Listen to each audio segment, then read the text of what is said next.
All right, so you watching Strictly Basketball Podcast, episode 11. I got a special guest in the building. Introduce yourself. Let the world know who you are. I'm Jeremiah Coston. Everybody call me Jerry or Tink. So it's up to y'all. All right, so let's get into it. So, who impacted you in basketball? Like, who was your biggest influence as far as basketball growing up? I'll probably say my older brother Jalen. He's still out here killing dudes. He overseas playing, but I think I met him back in Steady Buckets. I met him at Steady Buckets. Shout out to Coach Mackey. Shout out to the Steady Buckets organization. Shout out Steady Buckets. Shout out to the Steady Buckets program. You know Coach Mackey too? Yeah, of course. I work. That's who I work with every summer. Word. Every summer I work with Mackey and everybody at Yeah. SB. So how old was you when you met Mackey? I met Mackey when I was like 16, 17. Yep. I met Mackey when I was like 16, 17. I met Mackey about 4 years ago, probably when I was like 18. Probably turning 18, turning 19, and I just went over there for a workout at SB, and then I was old enough to work, so he asked me, if I wanted to work and stuff like that. So I just became part of the SB family, the SB culture and stuff like that. So. Yeah. So did you play AU growing up? Like, how was your AU experience? Like, and what AU clubs you played with? How was your AU experience, and what AU clubs you played for? Well, I didn't play like big time AAU, like EYBL and all of that. I was more like low key and local stuff, more like zero gravity and tournaments like local Connecticut, Philly, like nothing too crazy. How come you ain't go like the EYBL Under Armour route? Cause to be honest, when I was younger, like I was playing football. And then, so that was your first passion before basketball. That was something that you fell in love with before basketball. Right. Yeah, I was playing football from like 9 to about 14 years old. So when I got into basketball, I didn't really know like the politics that go into it in terms of like knowing who to play for and where to play. So how was your transition? How was it for you playing? Did you play middle school basketball? Nah, I mean, like I'm not gonna say I started playing basketball. What age you got started serious playing basketball, like organized basketball, seriously? So playing serious basketball, I started around 14, 15 years old. Probably like my freshman, sophomore year of high school. That's when I really started taking it serious. When you went to Lehman, because you went to Lehman all 4 years. Yeah, correct. And that's when I kind of just like started growing into more of a basketball body. So like your freshman year, that's when like your game started getting more advanced. Like you would say. I would say my game really started getting advanced. I would say my junior year. I was a late bloomer. So that's a fact. Like I started taking ball serious when I was like 14 too. I've been playing like I got my first basketball trophy at 10, my second trophy at 11. So I always had trophies. I always been in the loop with basketball. I know people in basketball, and I always been like in the loop. You feel me? Yeah, it's like I always had people around me playing basketball. Like my dad, he played basketball. He coaches basketball, so I was always around basketball players. Always around basketball. Like I said, my biggest inspiration was like my older brother. Watching him hoop, and he played college basketball. Where he played at college. Yeah, and then also my older cousin Will, watching them hoop. And so they basically influenced you as far as basketball. They impacted you as far as like putting the ball, like playing the sport, basketball. Yeah. Because I used to just we used to go to the big park, and everybody playing the big park, and if you wasn't nice, you couldn't play on the court that they was playing on. That's a fact. Just watching them like just take over the park. It's always good to have that inspiration. Always good to have that older role model, older person look up for as basketball, because you never know. Like it's always good to have that like in you. So how's that transition from like playing 4 years at Lehman and then transferring to the prep school? Then transferring to going to prep school at the Robinson School. So how was that transition from leaving Lehman, going to prep? So how was that transition for you? It wasn't a hard adjustment, because you adjust when you're playing basketball. Like that's just part of the game. So going to prep school and playing sometimes older guys, it just made me better, to be honest. Like how was the prep school schedule? Like what schools y'all had on y'all schedule? What schools y'all had? We played Olympus. We played St. Patrick's School. I know y'all played against BDA. I went to BDA. I played against my school. I went to Brooklyn Moxie Academy. Shout out to Metro BDA. You, the whole Bucket fan family. Shout out to the whole Bucket fan family. We played against Metro BDA, and then we played against like some junior colleges like Monroe and stuff like that. So. And I want to speak about, so how was the player development at the prep school? Because like a lot of people go prep thinking they're gonna get a Division I offer, but that's not always the case. Like if you want to go to a prep school, you gotta like showcase. You gotta perform on that stage, right? You gotta showcase your level. So like, how was the player development side at the prep school you went to? Like, how was the player development there? The player development was perfect at prep school. I had a trainer there. We called him Eggy. His name is Jermaine Warmack. I think he's a coach at Orange High School right now in Jersey. Shout out to Jermaine them. Warmack. Shout out my guy Eggy. So he just really just had us grinding every day, whether it was weights or just skill. You know, he had a great basketball mind, so the skill development was there, and I ended up winning Player of the Year that year. So like during the season, like my game just got how you felt? How you felt after winning Player of the Year? How you felt? Like, I mean that was probably one of the best feelings in the world for real. Like just being the best player amongst other good players. And you was ever ranked like far as like recognized. you was ranked like far as like in your class? You was ranked like far as in the city, like or in the state? You was ranked. That's what's funny. Like I told you, I was a late bloomer, so like you know I would watch the guys around me, you know, get all these accolades, and you know, and I'll be happy for them too, cause you know these and dudes my dogs. And one thing I want to talk about, rankings don't always matter, cause you feel me, you could still be unranked and still give a person that's ranked 30, 40, you feel me? So rankings don't always matter, you feel me? Yeah. It's your skill set, it's you as a player, cause you know a lot of people go on rankings. Oh, this person ranked ahead of me. Oh, he better than me. Rankings is like. I'm gonna speak about rankings. Rankings is not always the case. You could still you go in about this one. You could still be unranked and still give people that's ranked buckets. Like I seen it. I seen it at the Elite 24. Isaiah Washington was going at it with Trayvon Duval at the Elite 24. They was going back and forth. Nah, that's a fact. It's just you know more people have more of a name than certain people, but I mean I never thought that mattered. Like especially you know if you want to make it in this type of in the basketball. And you world, was unranked far as high school and prep, right? Unranked high school, prep school, all of that. I never been ranked. So when you started getting more recognition, you would say? Probably after I won that Player of the Year.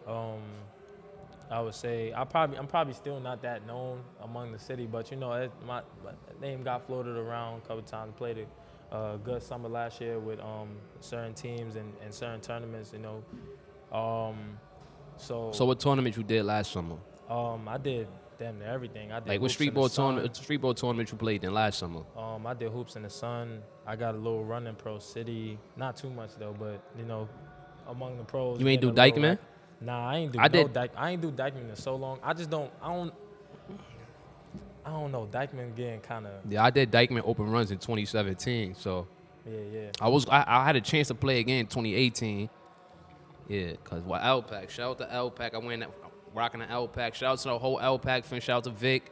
Shout out to the whole L-Pack family. You know the vibes. Shout out to L-Pack. So, yeah, I've been in the loop with basketball for a while. Like, I met Coach Tip even when I was 17. I met Mackey when I was like 16, 17. I met Turtle at 14. Then I went to Millbank. So, I was in the loop for a while, too. So, like that. So, how was then now we're going to get into your college transition. Like, so how was going to Palm Beach State College? How was the coaching staff there? How was the organization there? Like, how was the player development there? Well, Palm Beach State was kind of a... That was a junior college? Division I? Junior college, D1, right? Yep, junior college, JUCO D1. I went there my freshman year. I played a solid year. Didn't play the whole year. You know, I had academic issues and whatnot, but overall, I would say it was a pretty good experience. Like my first time being on my own and you know, growing and learning.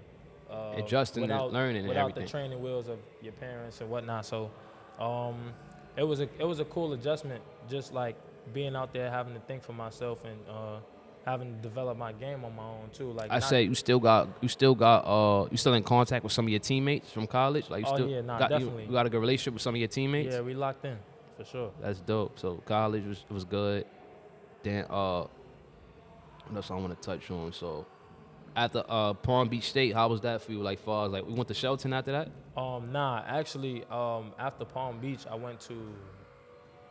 was supposed to attend a school in Wyoming. So when I signed, a week later they canceled, you know, because of COVID. That was the year. COVID was crazy. It was messing people up. So I ended up not being able to go there. So I took a semester at a school, Dutchess Community College. But I didn't want to play or nothing. That wasn't the level I wanted to play at. You feel like you was way too advanced for that level. Like not even that. Like I he was just felt like it was like settling. you feel like he was too what elite. I just came from. Yeah. You feel me? You was not on that cocky, arrogant. Cause you know a lot of people arrogant and cocky. Like, nah, I'm not. I'm the man. I don't want to do that. I never been that type. Cause you know, person, a lot of people out here is arrogant and cocky and stuff like that. You can't. Yeah. You can't be like that. You can't be like that, especially because like opportunities come in many different forms. So, but that's a fact. That one opportunity could change your whole life. That one opportunity you take could change your whole life, ladies and gentlemen. If you're listening out there, you never know who you might meet, and God could put you in a room where you never know. God could put you in a room where like He could change your life. You never know who God could put you in a room with. Facts. That's a fact. So yeah, like then you went to Dutchess, then ASA. And I didn't play in either of those years, so I actually took like 2 years off of basketball, not purposely, but just there was some opportunities that I either passed up on or wasn't able to take advantage of. So that was really a big part of. You played at any any pro camps, any college camps, like any pro combines, college showcases you did in the past? I did the JUCO showcase a couple years ago. Yeah, because I did Big Apple in 2017 with Coach. Shout out to Coach Tippy. I did Big Apple Sports with Coach Tippy. Shout out to Tippy McTurnan. Tippy the real GOAT. Tippy done helped thousands of kids get in school. Tippy done changed a lot of people's life. Tippy done impacted a lot of people through basketball. Nah, I still be going to Tippy workouts. You know, he be getting everybody right. I gotta go back. Let me know you go to Tippy workout. I'll pop out with you in the morning. We out definitely. Shout out to Coach Tippy. Yo, Tippy he empowered a lot of people in sports. Like as far as basketball, he changed a lot of people's life. Like he done helped thousands of kids get in school. Like Tippy the real GOAT. Like that's a fact though. Facts. I started off working out with Tippy and all that. So yeah, what else I want to get into?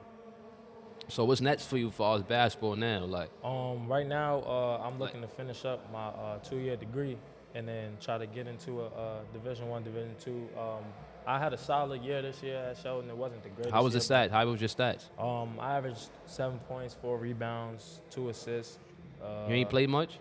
Nah, I did. That's crazy. Like, I started and everything. I just wasn't that consistent. You know, I had games where I have like 13 and I have a game where I have like 7, 4, and then, just the consistency wasn't there. So you feel me? You got to keep working. You got to get in the lab. Yeah, you got to work all summer. You got to get the same with me. I'm in the lab all summer. I do sand workouts, and you become workout. I be doing sand. I'm a basketball trainer, so I do sand workouts. Or like we can work out with me. We can get in the lab together. So copy. We outside all summer 2023. All summer 2023 we outside. So so it's gonna be a good summer. So What you feel like NYC basketball going in the future? 'Cause I speak about this on my previous episode. You feel like it's definitely evolving. You feel like New York City definitely going in the right direction as far as basketball. Like you feel like it's evolving. 'Cause I speak about this a lot. Far as NYC basketball right now. I feel like everything that's happening for New York City basketball is a good thing right now. Like the politics, the talk, that's New York City. Because you feel me? Because New York City is the mecca of basketball. You feel me? It's the mecca of everything. So when people say, "Oh, the politics is taking over," or the people talking too much, that's what come with it. Especially here in the city, everybody going to talk their shit, and everybody. I can say that. You feel me? You a grown man. You feel me? We grown. You feel me? Like that's a fact. Niggas going. You feel me? All right, I just wanted to make sure, but yeah, I just feel like the New York City basketball culture didn't. Like you said, it's politics. Like we play balls, politics. Like they going on people with big names, a person that got more recognition. You know how that be. I don't think it changed for the bad though. I think it's good for the city to have a little shake up. I feel like it's evolving. The reason why I'm saying it is evolving because there's a lot more access to a lot more things. Like social media is a new thing of this generation, of this era. Instagram, TikTok, Facebook, that's a new thing that's going on. I think that might be the only downfall of far as this generation. Yeah, because a lot of times, you might see a player on Instagram and he got this crazy highlight, crazy mix, and then you see him play a couple times in real life, and it's like, it ain't what it looked like on the internet. So but that goes with anything for real with the social media. So yeah, but I would say that's probably the only negative I would take from New York City basketball. And the reason why I say that the players now is more advanced because I would say it's access to a lot more training now, like a lot more training, player development. So the players now is more advanced than the previous years because I feel like it's gonna get better as the years go on. Far as like the player development, training, all that's gonna get better as the years keep going. But I also feel like it's hard for me to speak on like the culture of New York City basketball because I'm gonna be honest, I ain't been in tune like that like until I started coming outside probably like 18, 19 years old. Same with when me. I really started, That's feel a me, fact. like when I really started getting good and then I started to see what it was like really here for. But I mean, feel me? as I get older, it just I start to see a little bit more. So. Yeah, because I've been in the loop for a while. Like I've been in every tune. I've been to West 4th. Shout out to West 4th, Dykeman, Kenny, Rucker Park, Gersh, Tri-State, Dog Show, LBU, Brighton Classic, Inwood, Eric Bowen, Watson, Chosen, 3PBL. So I've been out. I've been in all. I played in some of them tournaments, and I've been in tournaments. So I know people through basketball. So I've been, like I said, I've been in the loop for a while. Yeah. And NYC basketball is a mega. This where everybody come. Like far as basketball, like we produce the best ball players in New York. I know LA, Miami got good hoops, but New York we produce the best ball players. Like, and I tell people that all the time. Like ain't nothing like New York City, like at all. It's nothing like New York City New York at all. Ball players could go anywhere else. Anywhere, like and kill. There ain't a lot of niggas that could come from out of state. I could do that. That's a fact. And get right. The camera, Yeah, that's a fact. Let them know. Tell the camera. Let them know. It's not a And lot move the mic of up. niggas The that mic could up. come Yeah. from different states and come to New York and kill, but we could go anywhere and do what we want. I'm gonna keep it a buck. That's a fact. You feel me? Because we got that killer instinct in us. You feel me? Word. Yeah. So, what NBA player impacted you in basketball? Damn, that's. As far as NBA, wait, what player impacted you? It's crazy that you asked me this, because he just retired yesterday.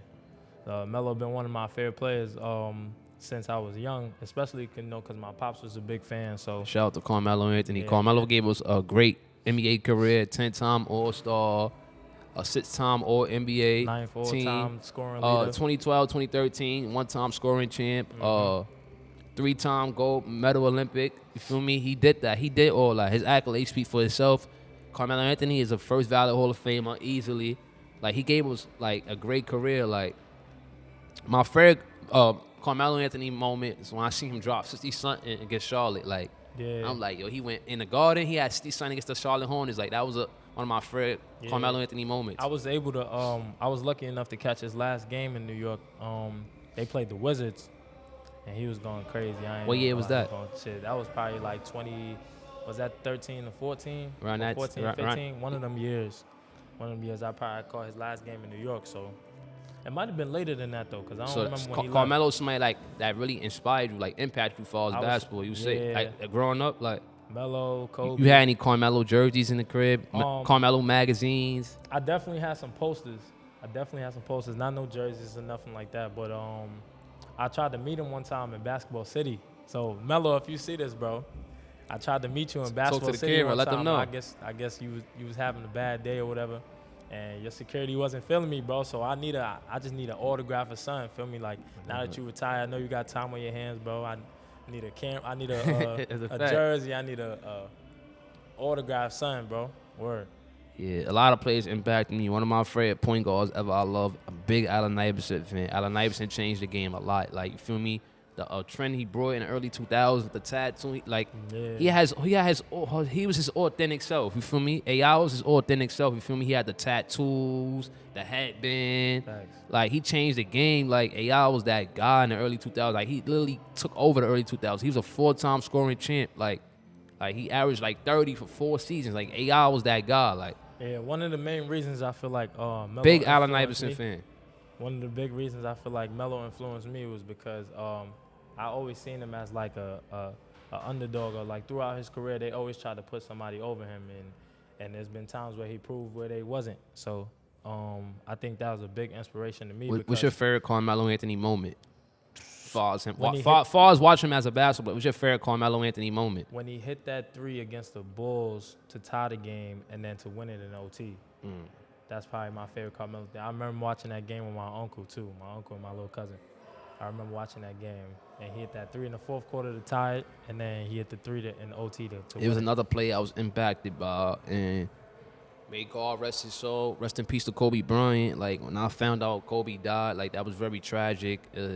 Like it put a pause in the world when we lost Kobe and Gigi. Like that was really sad. Like Kobe, the way Kobe Bryant impacted basketball, he had the killer mentality, the mama mentality. Kobe Bryant had the killer instinct. Every time Kobe Bryant wanted to step on the court, he wanted to go at you. Like he was coming at you regardless, but Kobe was that guy. Like he scored 81 points. I don't think that record will ever be broken anytime soon.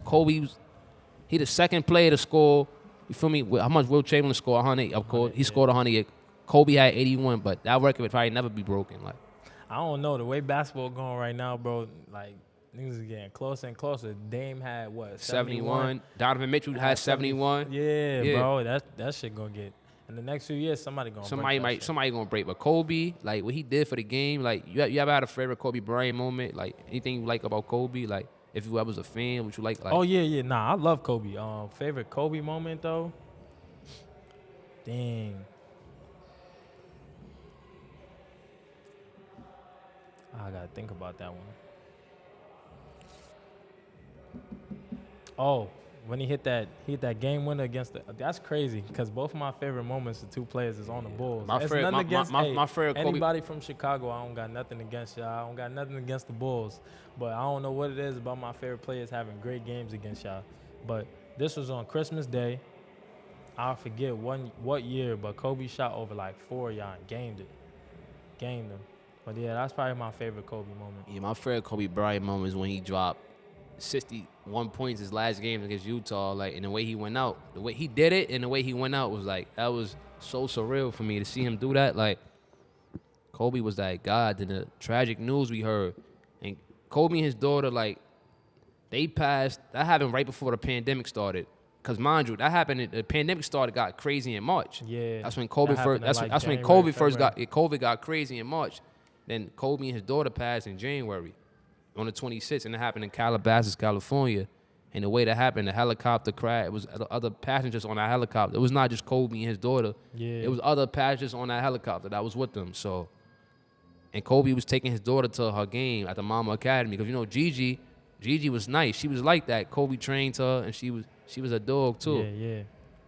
So, like, we spoke about your everything career. So, like, you say you trying to go professional basketball. You got an agent? Or you looking forward to getting an agent? Right now, I still got 2 years left to play. Yeah. So I'm really looking to go Division I, Division II, wherever I can go and be comfortable because, you know, I'm tired of school hopping. So I feel like this next school, I'm find a home for the next 2 years, you know, finish out my degree, you know, finish my education and everything like that. So you taking up again in college? Right now, I've been doing general studies, but I really want to do studio engineering. What is that? That's like, that's mixing, mastering, producing musical tracks and stuff like that. So producing. You into music, hip hop? Yeah. Everything. Give me your top 5 favorite rappers you listen to. I'm gonna give you my top. I'm gonna give you my top 5. Like all time or just right now? All time. Damn, all time. My top 5 I got an all-star lineup. All time top 5 favorite rappers. That's a tough list. But I'm gonna go. I gotta put Meek on that list. Shout out to Meek. Look, this list is not it's not in order. Too bad Philly got blown out and they got packed up by Boston. Too bad that Philly got packed up. Look, but yeah, Meek, crazy, bro. That's your number 1 favorite? Nah. Give me your number 1. I'm talking about top 5 of all time. Of all time, yeah. Damn. I don't even know. Bro, I listen to so much music, it's hard to tell you. But I could tell you my top 5. I'm gonna go Meek. I'm gonna go Future? Hell yeah. He said nigga said Future crazy, bro. I ain't gonna lie. I got a little bit of a young category. Everybody got their own perspective of what music rappers they listen to. Everybody got their own perspective. I listen to old school rappers, but I wouldn't put them in my top 5. Like, I get in the mood to listen to them and they be talking some hard shit, but I don't know. It's just not for me. It's not. Yeah, so you say you got Meek, Future. You got like what 3 more? Yeah, you got a name. 3 more. You got a name. You feel me? Damn. That's fake hard. Like if I had to, like, all right, so these are I'm gonna just go my go-tos. So these technically like my top 5. Yeah. So like my go-tos, if I'm like in the car, son, if I really want to get turned up, I'm gonna go Future. I'm gonna go Meek. I'm gonna go Gunna.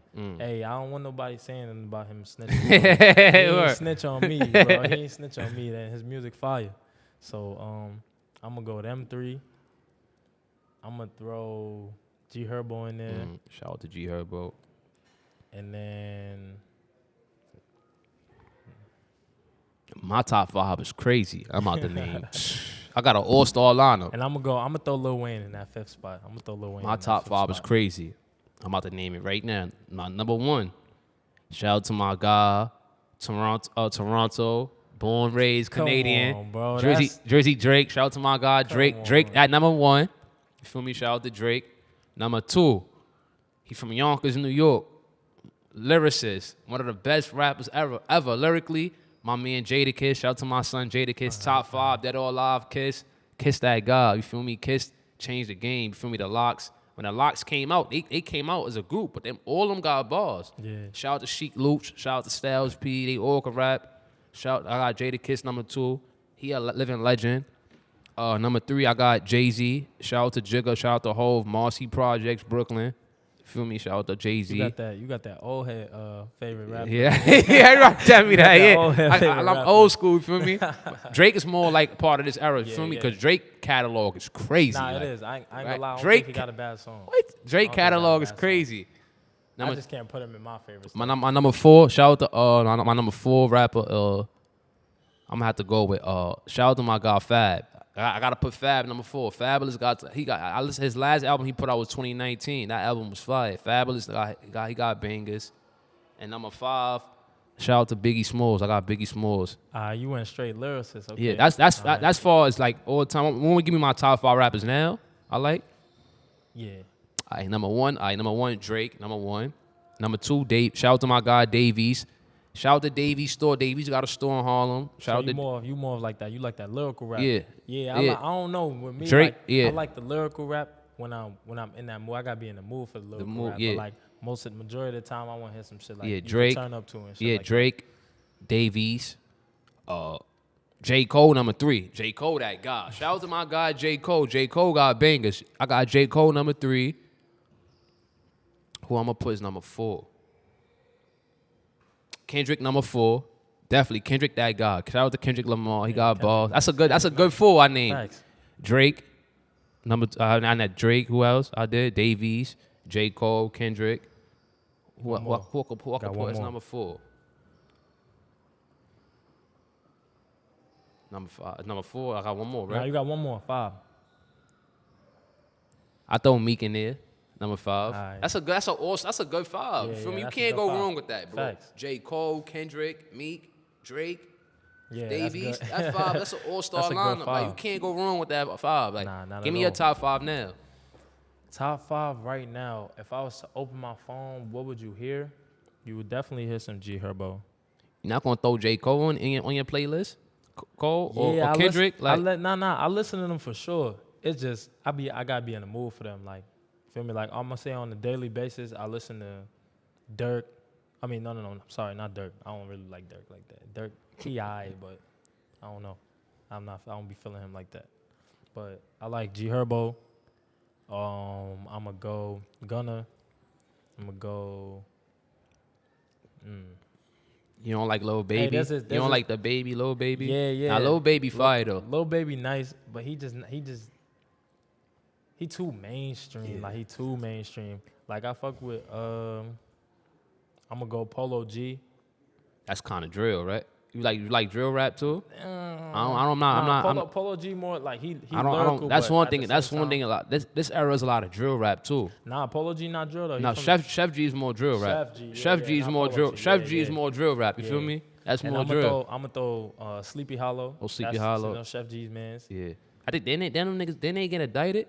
So I think so. Not all of them. I don't think she Chef be G locked or up. one of them got indicted. Yeah. Something that happened going on with one of them. Yeah, I heard. Facts. So, what's that? I got 4. I said G Herbo, Gunna. Yeah, shit about probably Sleepy. 4. Yeah. You said probably about 4. I said Polo G. Yeah. Oh, and Young Boy. Young NBA young boy. Nah, I don't know, shout out to niggas, NBA nah, I young don't know why niggas don't be feeling him sometimes. He got some shit. I ain't gonna lie. He got some Yeah, some like we tools. spoke about everything. Like we said, NYC battles were going in the right direction. What else I want to say? So like, you ever thought about starting like your own brand, like your own merchandise? 'Cause I'm about to get into, like, I'm about to start my own merch. As far as basketball, you ever thought about like getting into like your own merch? Nah, definitely. This is discussions I have with like my brothers and my cousins all the time. Like, Cause one of my we men, feel like we all gonna be rich. So Yeah. yeah, go ahead. now you finished talking. Yeah. I just feel like, we all gonna be rich. So we just be trying to come up with different ideas and whatnot, to really get that going. But I kind of like I started this own. Well, I really got it from my brother, and it's TOTCO is like the one they counted out. So once I could get that to take off a little bit, I'll start like branching off with my own ideas and stuff like that. But I got some stuff in the vault for sure that, probably in the next few years you might see me rocking or see other people rocking. So, That's just a stay fact. in tune. The reason why I want to start my own merch because I had a friend of mine that passed away. He was like he had his own humble hearted brand going on. So he influencing me based on starting my own merchandise brand, all that. So he had his joint in motion. Though everybody was copying his brand. Shout out to humble hearted brand. Shout out to my guy Shamel. Shout out to all of my people shout out to my guy Darius Lee, D Lee. Rest in peace to my guy D Lee. Or I met Darius in Millbank. I saw pretty ball in Millbank. Practice with Millbank. Terry and them, Monty. You know Monty, Terry, all them. Facts. Jameek, all them. That's my Millbank brothers, my Millbank boys. Yeah, for my life. son. Yeah, I remember my son Monty. He went to St. Ray's. I ain't seen my bro in a minute, but I ain't seen Monty in a minute. I ain't know. We all. I was about to say basketball just bring everybody together. And even that we all in our 20s. Like we all adults now. Terry, we all in our 20s. Like I met them when I was we was teenagers when I met, and now we all adults now. And everybody doing their own thing. Everybody got their own. Own thing going on. They all, and then, even with this podcast, I got this going on. It's in motion right now. I got my joint in motion for real, and this could take off. I never know. Like somebody told me that came on the show. Like you never know who's watching. You never know who's paying attention. You never know this joint could take off like crazy. Like that's a fact. Like you never know who's watching and things like that. So we got into everything like that. Like you said, what's next for you in basketball again? So, like I said, right now, I'm just looking for another school to spend, my next 2 years and really develop my game.